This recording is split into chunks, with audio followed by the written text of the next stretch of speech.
Okay, it's Wednesday again, so welcome to another Status Quo song review. And our spinning wheel of randomness has given us track number 142, which is from the Never Too Late album.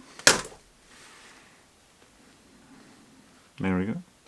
And it's the song Long Ago, which for those of you operating in the world of vinyl is the first track on side 2.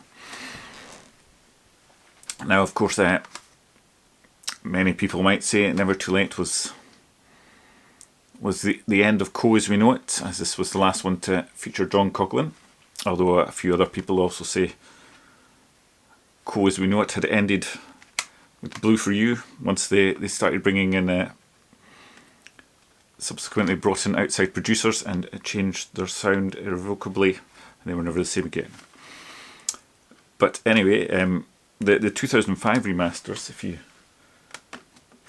seem to, the record company seemed to certainly think of Piledriver to Never Too Late as an era of the band, or a distinct chapter, as they went to the effort of getting the spines all to show the Blue For You album cover, and then and the subsequent remasters from, I guess, which would have been up to Don't Stop. They didn't bother making any effort at all, just with some black spines. So maybe that subliminally tells you what the record company's opinion on whether Quo was the same after Mr. Coughlin had left. So from one side you view Never Too Late as the last classic album from the original lineup, or you can maybe see it as a bunch of songs which weren't good enough to make it onto the Just Supposing album. I guess it can also be seen where Rossi was maybe starting to exert a bit more control. Not quite in the songwriting yet, but aside from a couple of bridges and Something About You Baby I Like, he does all the lead vocals. There's none from Alan Lancaster at all, and Rick just makes a short appearance on the lead vocal in Something About You Baby I Like. But anyway, the song features a nice riff to draw you in, along with some hits of the rhythm section to accent it, and then we're off with that glorious head-nodding Quo beat. The guitars have a really good warm sound, and you can hear the two guitars on either speakers just playing, slightly different. And it's just all you want from a nice Quo album track. Though it does have the quintessential Quo beat, it does actually vary tempo a couple of times during the verse, and going from 4/4 into 3/4 rhythm. I got that from this book. I'm not one for being able to pick out all the different types of beats. He doesn't say, like the video last week for Dosha, he doesn't say much about this song. Just a chugging rocker with close harmony vocals all the way through. The main bulk of the melody is sung over a simple 4/4 beat, but there are relatively complex interludes where it drifts into 3/4 rhythm. But yes, the actual little tempo changes really do work and just kind of drag you along with them.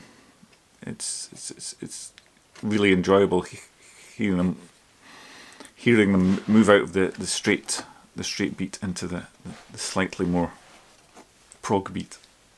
Anything not 4/4 must be prog, isn't it? But then I guess you could say it's either got a very long chorus, or I suppose it's just a pre-chorus and a chorus just welded together with no gaps in between it. It's a very sing-along. I think that this song, the main thing is the vocal melody. I mean, it's got the great Quo beat underneath, but it's devoid of any instrumental sections. It's all about the vocal melody, which is great, and it's really sing along, and it actually makes you think this one probably could have been a single. Had they, of course, after Something About You Baby I Like, the album came out, and then they reverted back to Just Supposing for the track Rock and Roll to come out is the next single, such that on this remaster, Rock and Roll is the bonus track, even though obviously the song comes from the Just Supposing album. But I think this definitely could have been a good single. I would say it's more commercial. It's got a much more memorable hook than Lies, which was the second single of Just Supposing. But as it wasn't released as a single, it's a really, really strong album track. I would say the only thing that lets it down are those high-pitched la la las at the end, which I think Bernie Frostin, which he does a few times on this album, mainly the Never Too Late, the title track as well. And I guess that is maybe showing the influence Rossi is starting to have on the overall sound or the overall direction he wants to take the band in. So those high vocals really add nothing. They could be said more to detract from the song than add anything to it. But they're not too intrusive, so they don't ruin the song. It is still a great tune, and as such I'll put it in my excellent category. This is, yes, Never Too Late is an album I do reach for, and this is one of the highlights of it. It's a great song